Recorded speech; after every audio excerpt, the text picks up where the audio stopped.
BBG Amaravati ventures లో Mahashivratri bumper offer 15 రోజుల్లో full payment చేస్తే plot registration free. For more details contact 04069032244. ఇది చాలా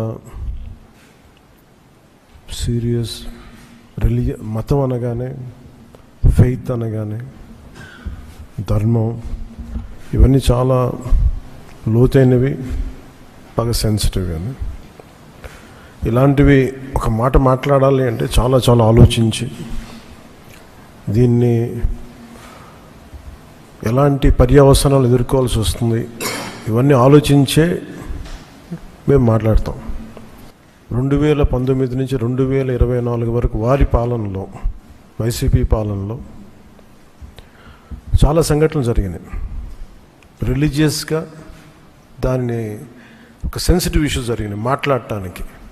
ఉదాహరణకి రామతీర్థంలో రామచంద్రమూర్తి, శ్రీరాముడు, ఈ దేశం కొలిచే శ్రీరామచంద్రుడి విగ్రహాన్ని శిరిచ్ఛేదం చేస్తే ఎవడో ఆకతాయి చేశాడు, ఎవడో పిచ్చోడు చేశాడు. పిఠాపురంలో అశుద్ధంతో విగ్రహాలని చేస్తే ఒక గుడిలో, దాన్ని కూడా ఎవడో పిచ్చోడు చేశాడు. అంటే ఈ కల్తీల నేపథ్యం గురించి మనం ఎవరి గురించి మాట్లాడుకోవాలి, వాళ్ళ గురించి తెలుసుకోవాలి కొంత. అలాగే దుర్గమ్మ వారి ఆలయంలో వెండి విగ్రహాలు మన దొంగతనం జరిగితే ఇవి పోతే ఇంకోటి కొనుక్కుందాం, దీనికి ఏంటి బిల్డింగ్లుగా మేడలు కడతామా, మిద్దెలు కడతామా. అలాగే అంతర్వేదిలో రథం కాలిపోతే ఎవడో పిచ్చోడు చేశాడు. ఇలాంటి సంఘటనలు నెల్లూరు నుంచి మొత్తం రాష్ట్రం నలుమూలల 219 సంఘటనలు ఇలాంటివి జరిగినాయి. డెసిక్రేషన్ ఆఫ్ టెంపుల్స్, దేవాలయాలు కావచ్చు, దేవాలయ పరిసర ప్రాంతాలు, దేవాలయాలు అపవిత్రం చేయటం. ఎక్కడ కూడా ఒక్కరి నిర్ణయం తీసుకున్న దాఖలాలు ఎక్కడా లేవు.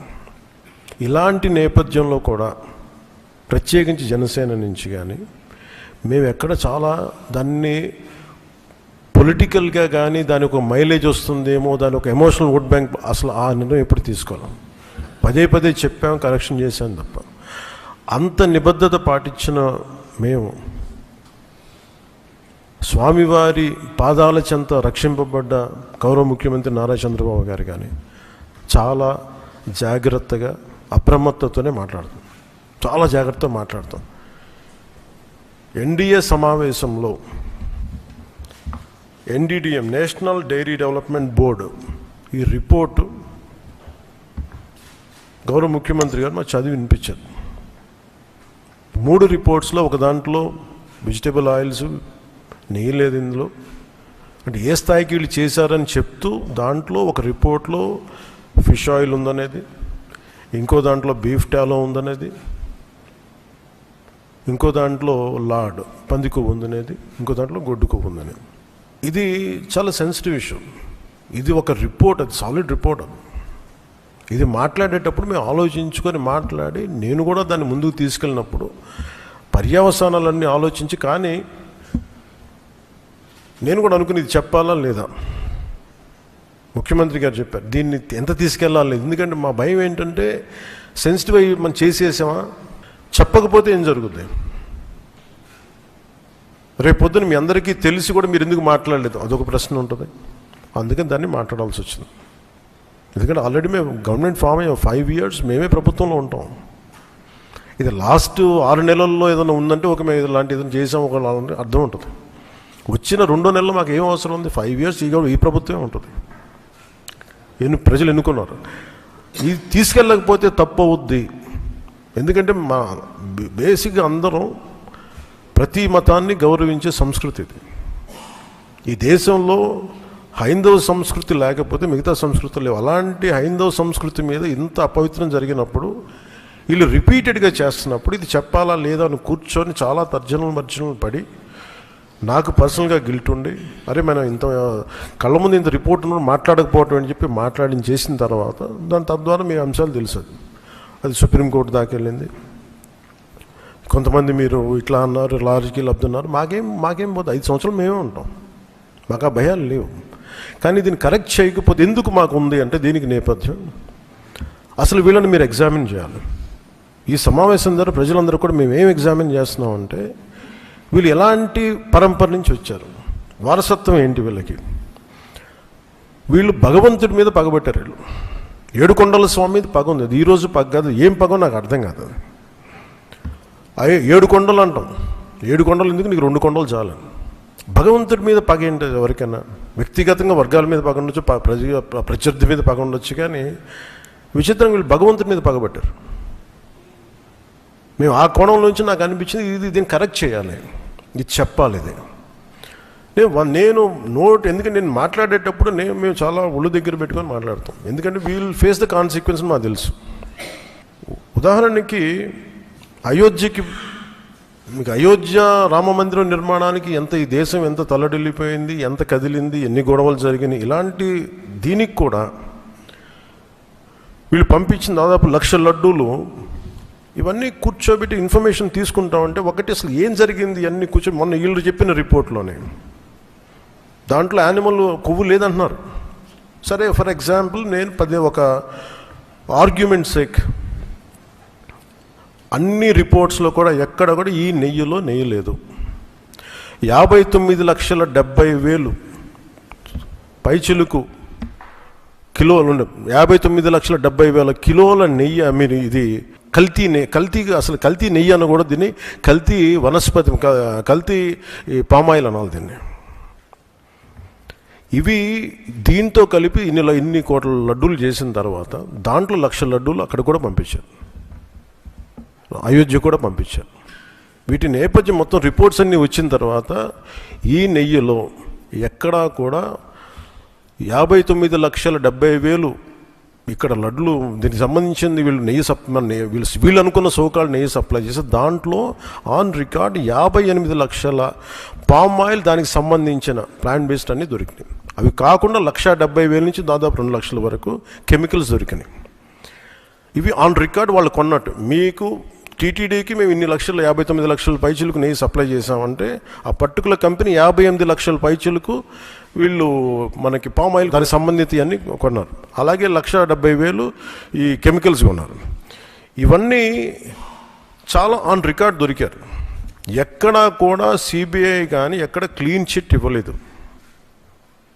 క్లీన్ చిట్ ఎక్కడ ఇవ్వలేదు. వాళ్ళు వెరీ క్లియర్ కట్గా చెప్పింది ఈ నెయ్యిలో పూర్తిగా ఇది ప్లాంట్ బేస్డ్, అంటే దీంట్లో నెయ్యి మన పాల నుంచి పాల కొవ్వు నుంచి రావాల్సింది, దీంట్లో ఇది లేదు.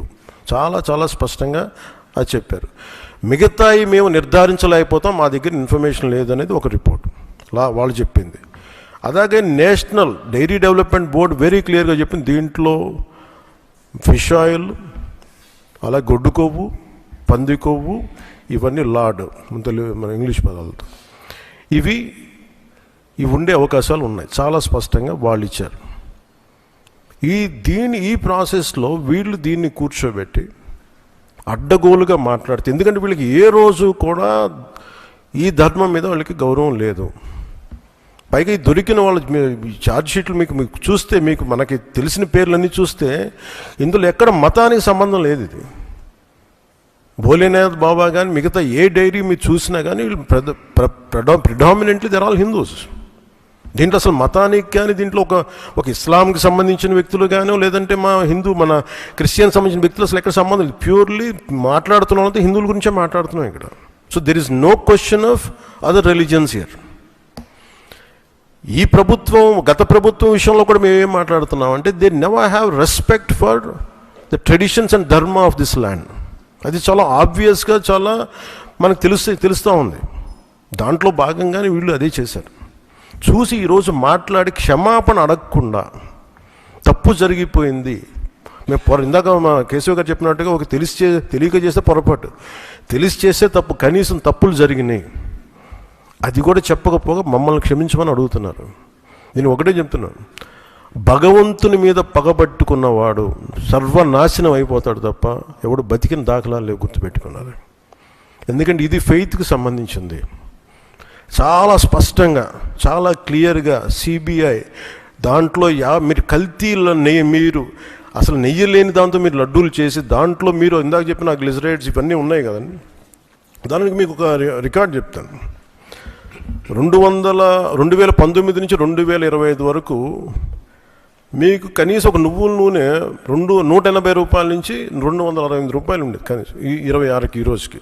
సో వీళ్ళు సప్లై చేసే కాడికి మామూలు బజార్లో దొరికే ఒక నెయ్యి కనీసం 420 రూపాయలు కిలో 2019, 460 రూపాయలు 2020, 21కి 500 రూపాయలు. అలాంటి నెయ్యి వీళ్ళొక్కళ్ళకే ఉనికి 300 నకిలీ 319 రూపాయలు ఒకటి, 329 రూపాయలు ఒకటి, ఇవన్నీ కూర్చోబెట్టి ఈ నెయ్యిని సప్లై చేశారు. దీన్ని బట్టి మనకు అర్థం, దీన్ని బట్టి బేసిక్ ఒక హౌస్ వైఫ్ చెప్పగలరు, ఒక గృహిణి చెప్పగలదు ఇది ఎంత కల్తీ జరిగిందనేది. ఇలాంటి నెయ్యిని కూర్చోబెట్టి ఇది భగవంతుడికి ఇచ్చి ఈరోజు బుకాయించి తప్పులు చేసి మళ్ళీ ఈరోజు ఏం లేదని మాట్లాడుతూ ఉన్నారు వీళ్ళు. మీరు వివేకానంద రెడ్డి గారు పబ్లిక్గా మర్డర్ జరుగుతుంది, రోడ్డు మీదకి వెళ్ళి చిన్నపిల్లడికి తెలుస్తుంది అత్యంత హేయమైనగా చంపేశారని. అది మర్డర్ కాదు, గుండెపోటని చెప్తారు. వెండి విగ్రహాలు పోతే, అమ్మవారి విగ్రహాలు పోతే పోయిందంటారు. విగ్రహం కాల్చి ఎవరిన అపవిత్రం జరిగితే ఎవడు పిచ్చోడు చేశాడు అంటారు. ఈరోజు కల్తీ జరిగిందని మాటలు అసలు కల్తీయే లేదు, ఇది పూర్తిగా మాకు క్లీన్ చిట్ ఇచ్చిందంటారు. దీన్ని బట్టి మనం అందరం అర్థం చేసుకోవాల్సింది ఇది వీళ్ళకి దీని మీద గౌరవం లేదు. వీళ్ళకి 7 కొండల వాడికి 2 కొండలు చాలు అన్న ఆలోచన విధానం నుంచి పుట్టిన వాళ్ళు ఈరోజు ఏ స్థాయికైనా దిగజారగలరో ఇది చాలా ప్రస్ఫుటంగా మనందరికీ తెలియజేస్తూ ఉంది. ఇది we are very clear about protecting the traditional Hindu values, dharmic values. We are very clear about it. మేము చాలా స్పష్టంగా ఉన్నాం. మేము ఇక్కడ కల్తీ జరిగింది అంటే వేరే మతాలు అనటం కానీ వేరే విశ్వాసాలను కించపరచడం కానీ ఎక్కడ లేదు. ఒక తప్పు జరిగింది, అడల్టరేషన్ జరిగింది. We are very clear about it. దీని వెనకడుగు వేసేవి లేవు. చాలా పొరపాట్లు జరిగినాయి. ఇది రిపీటెడ్ పొరపాట్లు కాస్త వీళ్ళని చూస్తే 2022లోనే వీళ్ళకి తెలియజేశారు. వీళ్ళకి ఇక్కడ కల్తీ జరిగింది 2022 రిపోర్ట్ ఇస్తే నేను క్యాబినెట్లో మాట్లాడుతూ ఉంటే దాన్ని తొక్కేశారు. దాని గురించి బయటకు తీసుకురాలా అంటే మీకు తెలిసే చేశారు. వీళ్ళని 2022లో మీకు కల్తీ జరిగిందని రిపోర్ట్ అప్పుడు వాళ్ళకి ల్యాబ్ టెస్ట్ వాళ్ళు పంపిస్తే అప్పుడున్న టీటీడీ చైర్మన్ కానీ వీళ్ళు కానీ వాళ్ళు 100% తొక్కి పెట్టేశారు. దాన్ని బయటకు తీసుకురాలా. దాన్ని బేస్ చేసుకొని మళ్ళీ ఆల్రెడీ 22లో జరిగింది కదా, దాని గురించి సమాధానాలు లేవు.